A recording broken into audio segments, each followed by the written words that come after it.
A sabedoria do rei Salomão, que era um rei de Israel diante de Cristo, ficou celebrizada essa sua sabedoria no episódio em que ele teve que atender uma partilha, uma briga entre duas mulheres que disputavam a maternidade e a guarda de uma criança.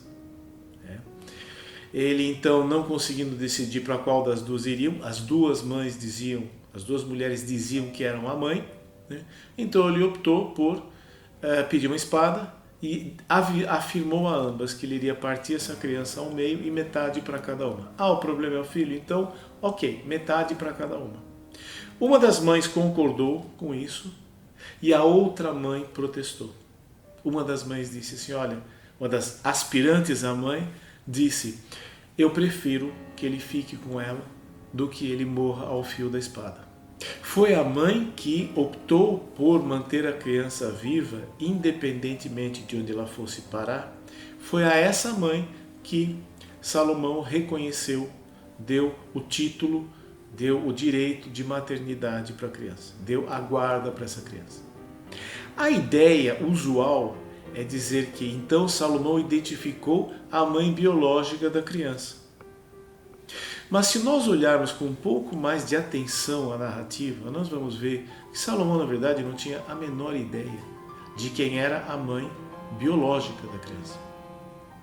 O que Salomão discerniu foi qual das duas mulheres era capaz de colocar o bem-estar e a vida da criança acima da sua partilha com a outra mulher.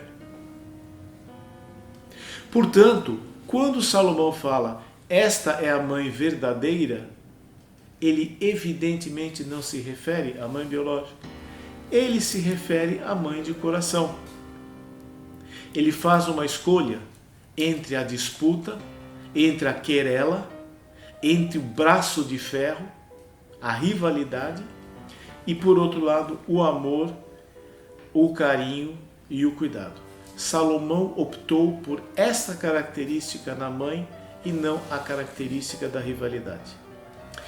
Ele escolheu a mãe que tratava a criança como um ser humano e não como um objeto de barganha, de troca, de medição de forças.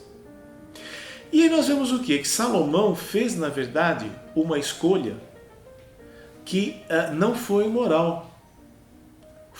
Não foi imoral, mas não foi da ordem da moral, foi da ordem da ética. A ética é diferente de moral. O que nós estamos chamando aqui de moral? Moral não é aquele decálogo, aquele catálogo de proibições. Não matarás, não adulterarás, não isso, não. Isso tudo nós já sabemos. Nós sabemos o que é um crime, nós sabemos o que é um mal feito. Quem não sabe que roubar é errado, ou é cínico, ou precisa de ajuda. Porque todos sabemos.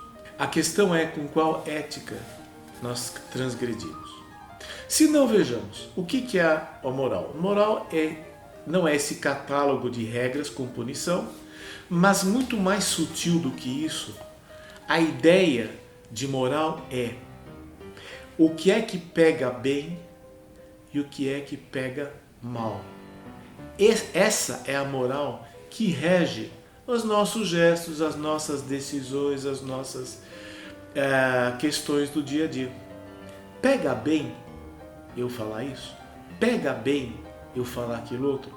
Se eu agir assim com ele ou com ela, pega bem para mim? Esse pega bem, pega mal, que é o juízo que se faz, o juízo que é feito de mim a partir de uma certa pleiade, de um certo corpo de jurados que é maior do que eu. Esse é o efeito moral. Não é moralista, é moral. É feio fazer isso, é bonito fazer aquilo outro. Eu posso dizer assim, olha, os polinésios atrasam muito para chegar no trabalho. Então, pega bem reclamar do polinésio, pega mal defender o polinésio. Mas por outro lado, os polinésios jogam futebol muito bem. Portanto, pega bem, falar bem deles, e pega mal, falar mal. Agora, o que acontece? Então, o que é bonito, o que é feio, o que é reprovável, o que não é reprovável. Eu não sei se Polinésio joga futebol, eu acho que sim, né? E se jogam, devem jogar bem, né? Porque são muito ágeis e são muito habilidosos. Então, ambas colocações, isto é bonito, atrasar é bonito e jogar bola é feio, jogar bola é bonito, atrasar é feio. Ambas formas de pensar são corretas, porque tem uma certa procedência, mas ao mesmo tempo extremamente limitadas. Este é o problema da moral, da moralidade, não do moralismo, da moralidade e da moral. Já a ética, por não ser categorial, é uma modalidade de ajuizamento, de valoração muito mais refinada e muito mais adequada. Voltando, por exemplo, do rei Salomão, o rei Salomão poderia ter feito uma decisão moral. Qual decisão moral ele poderia ter feito?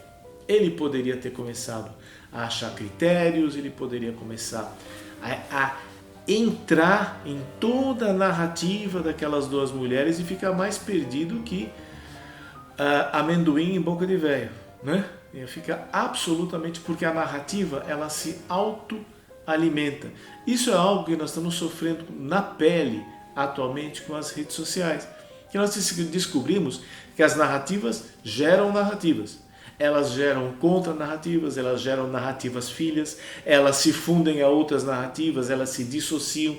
É um mundo próprio e que anda se desgarrando, lamentavelmente, anda se desgarrando demais do mundo real, do mundo concreto, do mundo onde habitam os vivos e não os textos. A ideia seria então partir a criança em dois. Essa decisão seria a decisão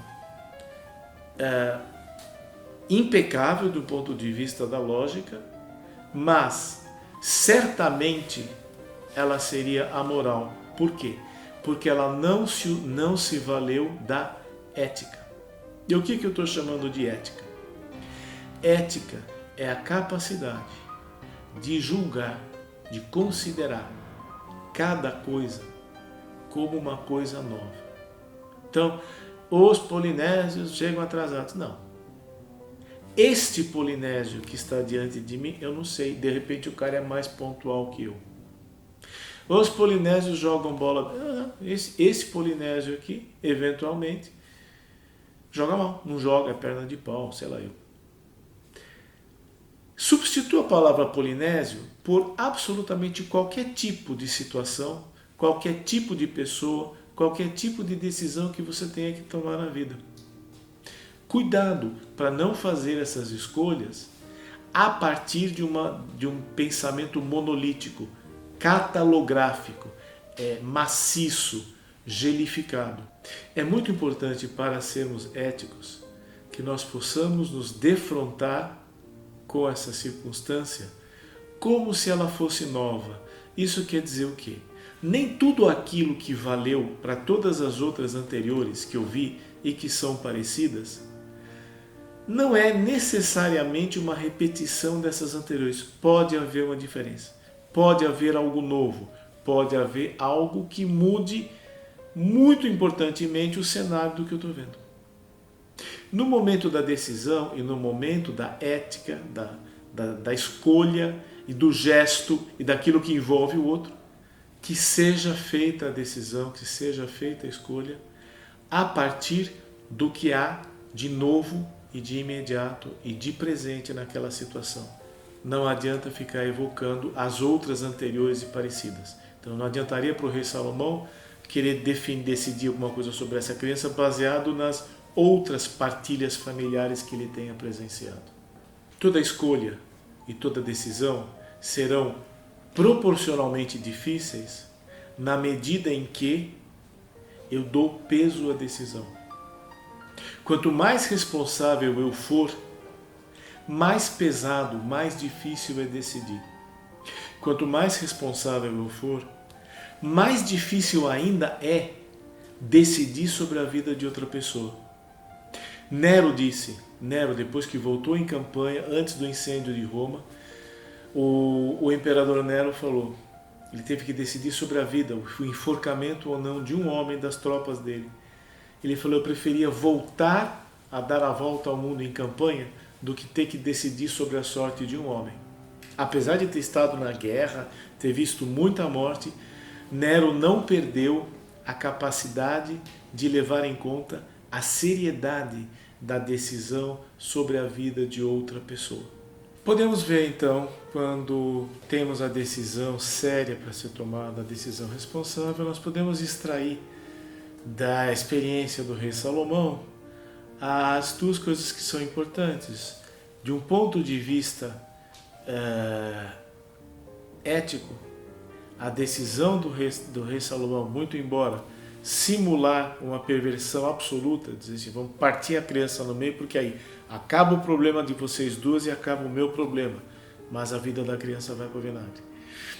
Esta decisão, ele simula uma decisão amoral para então extrair uma posição ética dessas mães. A ética de uma mãe era, olha, prefiro morto partido ao meio do que abrir mão disso que eu estou tentando manter para mim. Ou a outra mãe que fala, não, eu prefiro abrir mão desde que a vida dele seja preservada. Nessa imagem, nesse ocorrido, nós vemos duas coisas importantes. Primeiro, a moralidade foi mantida, porque a vida foi colocada como um bem acima de qualquer outra coisa. Extremamente importante no mundo civilizado. E a segunda coisa é que não só a vida é um bem importante, mas é preciso também fazer, de um ponto de vista ético, a escolha mais adequada no sentido de promover essa vida. Uma criança ser criada num ambiente em que ela é usada como objeto, ou uma criança ser criada num ambiente em que ela é cercada de amor e solidariedade. Moralidade defende a vida a todo custo. A ética defende que a vida deve ser cuidada acima de tudo. É isso.